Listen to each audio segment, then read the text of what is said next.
Bagamat sinabi ng Section 406 ng Republic Act 7160 na ang lupon ay persons in authority. Ngayon po, sa bidyong ito, alamin natin, kailan ba may kapangyarihan ang mga lupon na pagharapin ang mga partido?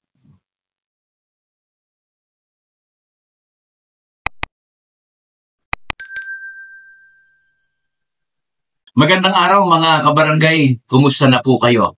Sa video pong ito, aalamin natin kung kailan ba may kapangyarihan ang lupon para pagharapin ang mga naghihidwaang partido para sa isang pag-aayos ng hidwaan sa barangay. Kung kayo po ay may kaso o reklamo, mahalagang malaman kung ito ay sakop ng katarungang pambarangay. Kaya hinihiling ko po na samahan niyo ako hanggang sa matapos ang video na ito. Pero bago yan, balik-aralan po natin ang mga na-discuss ko na dito sa katarungang pambarangay. Ngayon, sino-sino ang pwede sa lupon? Ayon sa batas, ang lupon tagapamayapa ay may kapangyarihang dinggin at pag-ayusin ang mga sigalot sa barangay. Pero may mahalagang kondisyon. Number 1, dapat ang mga partido ay individual o natural person. Yun po ay ayon sa Supreme Court sa isang kaso na kanilang napagdesisyonan, at ito ay kaso ni na Viuda de Borromeo versus Pogoy, GR number L63277, November 29, 1983. Ang ibig sabihin, ang mga kasali sa kaso dapat ay tao, hindi kumpanya, hindi korporasyon o anumang mga legal entity. Tao sa tao lang po. Halimbawa, Juan versus Pedro. Individual laban sa isang individual. Ang mali yung Juan versus XYZ Corporation. Hindi po yun sakop ng katarungang pambarangay kung ang kalaban ng isang individual o ng isang tao ay isang korporasyon. Ayon po sa Section 410 ng Republic Act 7160, ang sinumang tao na may reklamo laban sa isa pang tao ay maaaring magsampa ng reklamo sa barangay.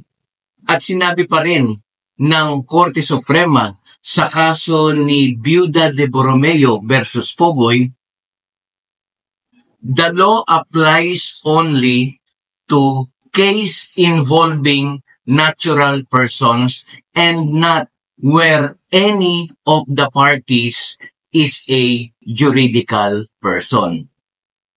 Ang ibig sabihin, kung ang reklamo ay laban sa isang kumpanya, partnership, testate o intestate estate, ito ay hindi saklaw ng barangay conciliation. Mahalagang paalala, mga kabarangay. Only individuals may be parties to barangay conciliation proceedings, either as complainants or respondent. Yun po ang sabi ng Korte Suprema sa kaso ni Uy versus Estate of Vipa Fernandez, GR number 200612, April 5, 2017. Ibig sabihin, kung ang kaso ay may kinalaman sa isang korporasyon o estate ng isang namatay na tao, dapat ito ay idulog sa tamang korte at hindi sa lupon tagapamayapa. Number 2 requirements para malaman po kung may authority ang lupon sa isang kaso. Yung actual residence. Ang kahulugan ng actual resident. Marami ang nag-aakala na kung botante ka sa isang barangay, otomatiko kang residente nito. Pero, ayon po sa batas mga kabarangay, iba ang kahulugan ng actual residence. Ayon po sa Local Government Code of 1991, ang lupon tagapamayapa ay may jurisdiction lamang, ibig sabihin, may kapangyarihan lamang sa mga alitan kung ang magkabilang panig ay actual residents ng parehong lungsod o bayan. O kung sila ay nakatira sa magkatabing barangay ng magkaibang lungsod o munisipalidad. Pero mga kabarangay, paano nga ba matutukoy ang actual residency? Sabi po ng Korte Suprema sa kasong Bulayley versus Villanueva, ang actual residency ay nangangahulugang ang personal, aktual o physical na paninirahan ng isang tao sa isang lugar o sa isang barangay.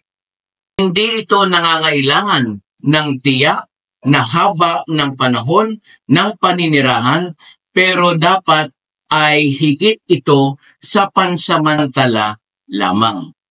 Halimbawa, kung ikaw ay naninirahan sa isang apartment sa Malate, Manila, 5 araw sa isang linggo, ikaw ay itinuturing na actual resident ng Malate. Ito po ang sabi ng Korte Suprema sa kaso ni Garces versus Court of Appeals. Pero kung ikaw ay isang magulang na dumadalaw lang paminsan-minsan para asikasuhin ang iyong anak sa Maynila, hindi ka maituturing na actual resident ng Manila. Ito po ang sinabi ng Korte Suprema sa kaso ni Beher versus Court of Appeals. Mga kabarangay, mayroon pong mga kaso kung saan walang otoridad ang lupon tagapamayapa. Halimbawa, kapag ang mga partido ay naninirahan sa magkabilang lungsod o munisipalidad at ang kanilang barangay ay hindi magkadikit. Kapag ang mga partido ay hindi aktual na resident ng parehong lugar. Ito po ang sabi ng Korte Suprema sa kasong Tabora versus Veloso, Peñaflor versus Panis, Agbayani versus Belen, at Abagatnan versus Spouses Clarito. Marahil mga kabarangay, narinig nyo na po na yung kasabihan na botante ako dito sa barangay na ito, kaya residente ako. Hindi ito totoo pagdating sa katarungang pambarangay. Ang pagiging botante ng isang barangay ay hindi nangangahulugang actual resident ka nito sa context po ng katarungang pambarangay law. Ang mahalaga ay ang iyong physical na paninirahan sa isang barangay. Hindi ang iyong nakarehistrong address sa eleksyon.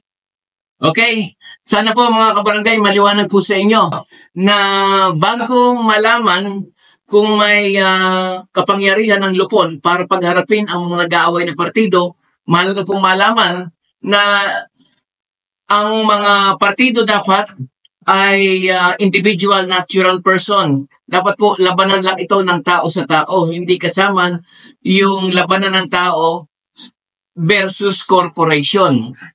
Next, yung pong actual resident. Mahalaga po ito na malaman natin. At pangatlong requirements po, didiscuss ko sa susunod na video, yung subject matter, kailangan po under ng katarungang pambarangay law. Pag hindi po present ang tatlong ito, wala pong authority ang lupon para pagharapin ang mga taong may hidwaan. So sana po itong video ito ay nakatulong sa inyo para dun sa mga bagong lupon, sana po nakatulong sa inyo. At dun naman sa mga dating lupon, sana po ay naging silbing review ito para po sa inyo. Maraming salamat po mga kabarangay sa inyong patuloy na panonood ng mga videos dito sa Katarungang Pambarangay Law. Muli, ako po si Jeffrey.